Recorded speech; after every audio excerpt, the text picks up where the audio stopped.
कि 12 सेंटीमीटर भुजा वाले एक कार्डबोर्ड, है ना, 12 सेंटीमीटर भुजा वाला क्या है आपके सामने कार्डबोर्ड के एक वर्गाकार टुकड़े में प्रत्येक किनारे से 2 सेंटीमीटर कट के छोटे वर्ग, मतलब छोटे वर्ग हैं, परिणामी पट्टी को 2 सेंटीमीटर गहराई वाले एक बक्से बनाने के लिए मोड़ा जाता है, तो बक्से का आयतन क्या होगा, ये बताइए आप। क्वेश्चन बड़ा ही प्यारा है डियर स्टूडेंट्स, तो सीखने को मिलने वाला है। ये आप पहले भी कर चुके हैं, इस तरह का एक क्वेश्चन आप पहले भी बना चुके हैं, वही मैं आपको समझाना चाहूंगा। पहले इसके कॉन्सेप्ट को समझिए। 12 सेंटीमीटर भुजा वाले एक वर्गाकार कार्डबोर्ड, ऐसा एक कार्डबोर्ड है डियर, ऐसा एक क्या है, कार्डबोर्ड है। आपका कार्डबोर्ड है और आपसे बोला जा रहा है कि इस कार्डबोर्ड के एक वर्गाकार टुकड़े में प्रत्येक किनारे पर 2-2 सेंटीमीटर के छोटे वर्ग हैं।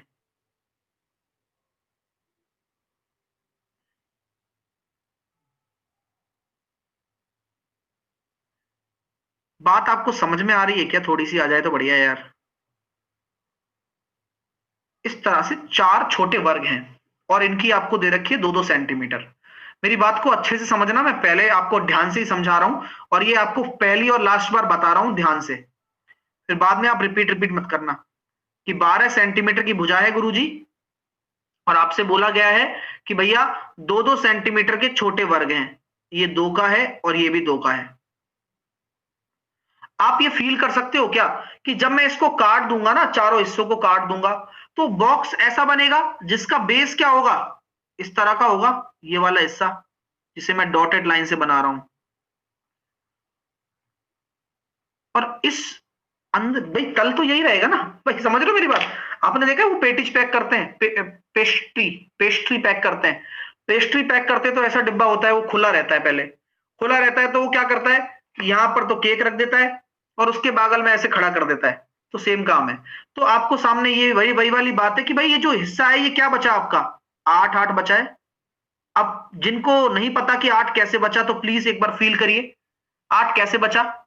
12 टोटल था, 2 यहां से कम हुआ, 2 यहां से कम हुआ, तो ये वाला हिस्सा 8 ही तो बचेगा, 8 ही तो बचेगा, 8 ही तो बचेगा, तो इस तरह से हो गया। यहां तक क्लियर है माय डियर? चलिए अब मैं आपसे कहना चाहता हूं कि आपको बक्से का आयतन बताना है, तो बक्से का आयतन क्या होगा, 8 8 64 भाई, बेस एरिया, और हाइट कितनी हो जाएगी, हाइट हाइट वही 2 सेंटीमीटर ही तो उठेगा भाई, ये हिस्सा ही तो आपकी हाइट बनेगी जब ये खड़ा हो जाएगा, तो 2, तो 128। कई विद्यार्थी इसको बिना पेन के भी कर सकते हैं, लेकिन मैं आपको समझा दूं, यही मेरे लिए काफी है। ये क्वेश्चन मेरा प्यारा विद्यार्थी देखते ही कर सकता है। ऐसा क्यों? मैं आपको पहले भी बता चुका हूं कि यही प्रश्न आपके पेपर में आते भी हैं और यही पूछे भी जाते हैं। 7 माइनस रूट 3 और रूट 7 प्लस रूट 3। आपको पता है कि ये n है, तो उल्टा कितना हो जाएगा इसका, 7 प्लस रूट 3 और 7 माइनस रूट 3। तो मेरे प्यारे विद्यार्थियों, ऊपर क्या आने वाला है, a माइनस बी, तो मैं कह सकता हूं a माइनस बी का होल स्क्वायर और a प्लस बी का होल स्क्वायर कितना होता है, a माइनस बी का होल स्क्वायर और a प्लस बी का होल स्क्वायर कितना होता है, 2a square plus B square. याद करिए डियर स्टूडेंट, और नीचे कितना हो जाएगा, 4। तो आपका राइट आंसर कितना होगा, 6।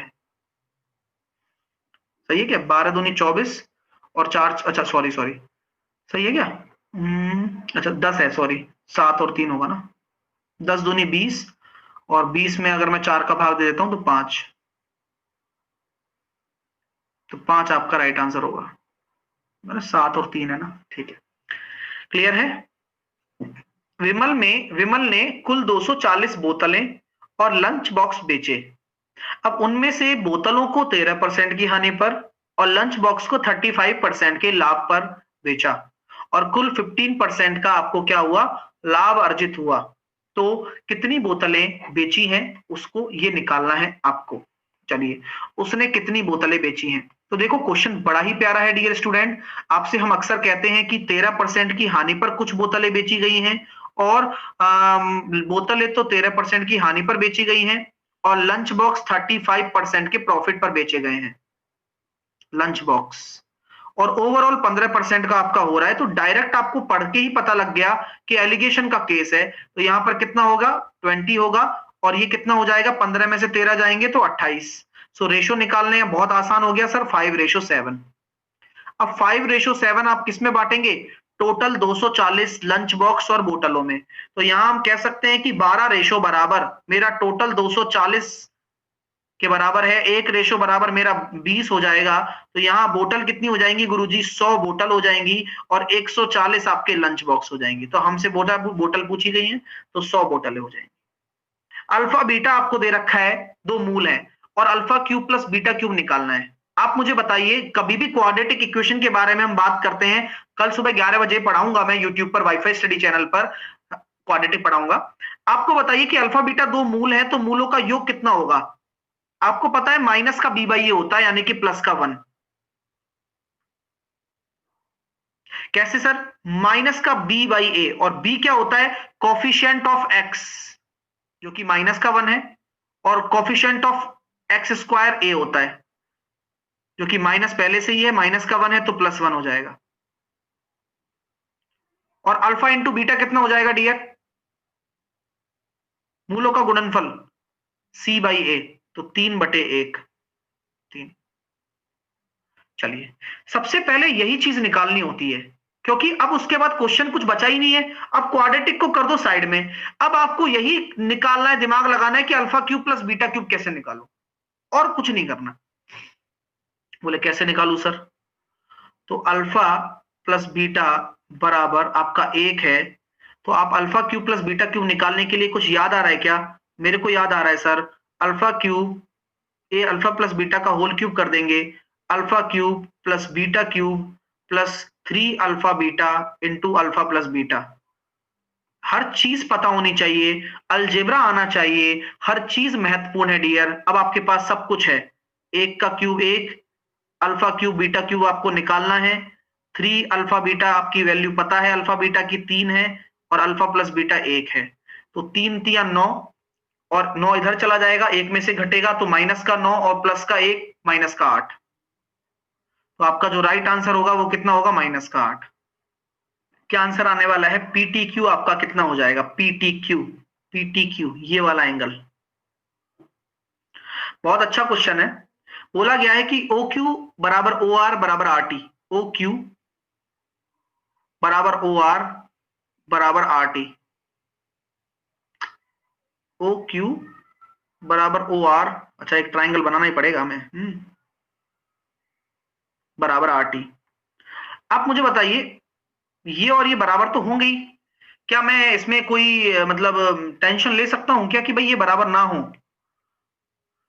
ओ आर है, हाँ तो ओ आर बनाया नहीं, अब ठीक है ना, ओ क्यू और क्यू आर है, ओहो सॉरी, मैंने पहले सही किया था ना, ओ क्यू और क्यू आर है, ठीक है, कोई दिक्कत नहीं है। यहां तक कोई दिक्कत है क्या आपको, नहीं सर कोई दिक्कत नहीं है।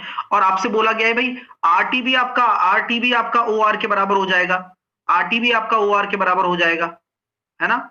चलिए, तो मैं ये देख सकता हूं क्या कि यार गुरुजी ऐसी बात आप कर रहे हो कि जब आरटी भी आपका ओ आर के बराबर हो गया, ये इसके बराबर है ही, दो भुजाएं बराबर है तो तीसरी भुजा अपने आप ही बराबर हो जाएगी, क्यों, इक्विलेटरल ट्राइंगल की वजह से।